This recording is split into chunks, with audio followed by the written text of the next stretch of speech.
सिद्धि की शादी के बाद वो ससुराल चली जाती है। पीछे रह जाती है भाभी रानी। सिद्धि के ससुराल जाते ही भाभी कहती है, अरे वाह जी वाह, सारे कपड़े मेरे। हाय रे पैंट, अरे वाह वाह, मजा आ जाएगा। अरे ये सिद्धि की अलमारी के सामने खड़े होकर क्या बड़बड़ा रही है?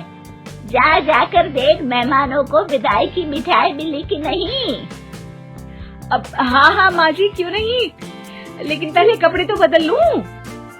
अब रानी आ जाती है सिद्धि के उन कपड़ों में जो वो ससुराल जाने से पहले घर छोड़ जाती है।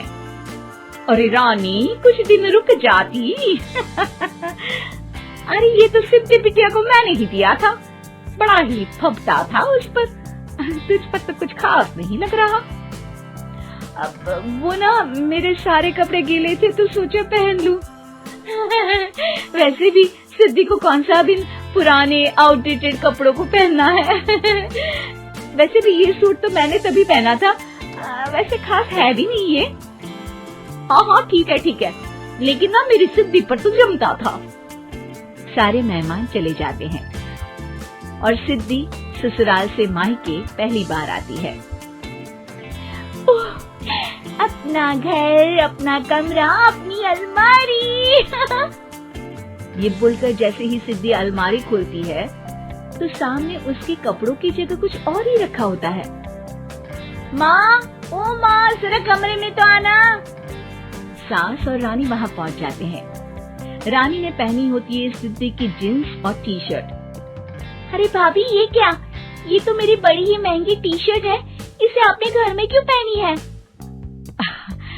अरे बहुत मिलती है दीदी ये चौक की मार्केट में, 150 में। ओ भाभी प्लीज, ये एरोपोस्टल है, 2000 की एक टी शर्ट। ओहो, 2000 में तो दीदी 4 साड़ी आ जाए। अब क्या बोलूं? भाभी, ये मेरी अलमारी में छोटू के कपड़े, तो मेरे कपड़े कहाँ हैं? मेरी अलमारी में। अब दीदी आपको कौन से पुराने कपड़े पहनने थे? माना भाभी, लेकिन मैं जब घर आती तो यही सब पहनती ना। अरे तुम तो बड़ी कंजूस हो दीदी। खैर, वक्त आता है जब सिद्धि ससुराल के लिए रवाना हो रही होती है। अरे रानी, अंदर से सिद्धि का गिफ्ट ले आ, लड़की पहली बार ससुराल से मायके आई है। रानी अंदर जाती है और एक सिंपल सी साड़ी लेकर बाहर आ जाती है। ये लीजिए माँ जी। सास बेटी को गिफ्ट देकर ससुराल भेजती है। अगले दिन रानी एक सुंदर सी साड़ी पहनकर सामने आती है। अरे रानी, ये तो वो साड़ी है जो मैंने सिद्धि को देने के लिए दी थी जब वो ससुराल ले जाती, लेकिन ये तूने कैसे पहन ली? अरे माँ जी, ये साड़ी तो मुझे बहुत पहले से ही पसंद थी, लेकिन चिंता ना करिए, मैंने सिद्धि के लिए भी अच्छी सी साड़ी दी है। हाँ। तभी सिद्धि का फोन आता है। क्या माँ, कुछ अच्छा तो दिया होता ससुराल ले जाने के लिए। अरे पहले दिखा दिया होता। ये चमकते हुए पैकेट में नौकरानी वाली साड़ी मत दिया करो माँ।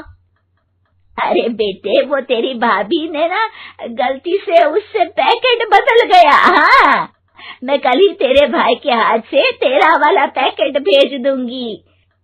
अरे रहने दो माँ, आई एम श्योर भाभी ने अभी वही साड़ी पहनी होगी जो तुमने मेरे लिए रखी थी। तुम तो समझ नहीं पाई उनको। खैर छोड़ो, मैं ज्यादा बोलती अच्छी नहीं लगती, रहने दो, आपको उन्हीं के साथ रहना है, फिर बात करेंगे। सास को रानी पर गुस्सा आ जाता है। वो उसके कमरे में जाती है जहाँ वो शादी का एल्बम देख रही होती है। रानी, मार्केट जाकर एक ऐसी ही साड़ी लेकर आ, कल प्रतीक जाकर सिद्धि के घर दे आएगा। अरे क्यों माँ जी, कितनी साड़ी देनी है दीदी को? यहाँ कोई सेल लगी है क्या?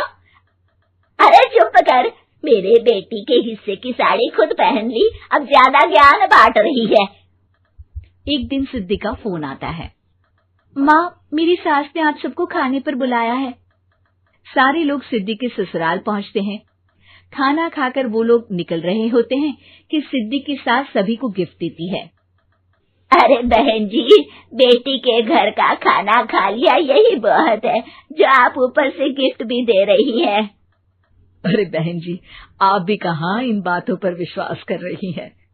सास सभी को गिफ्ट देती है, लेकिन रानी को जो साड़ी देती है वो अजीब सी हरे रंग की लाल रंग के बड़ी छाप वाली होती है। अरे छी, ये कौन पहनेगा? सासू माँ को तो जरी वाली इतनी सुंदर, और मेरे लिए ये नौकरानी वाली। अरे भाभी, दरअसल मैं जब भी घर आती थी आप वापसी में ऐसी ही साड़ी देती थी ना, तो माँ ने सोचा कि आपको आपकी पसंद की ही साड़ी क्यों ना दी जाए। बेचारी रानी, बोलती भी तो क्या। सिद्धि और सास रानी का चेहरा देखकर हंसने लगती है, तो रानी समझ जाती है कि अपने ही बिछाए जाल में वो फंस चुकी है।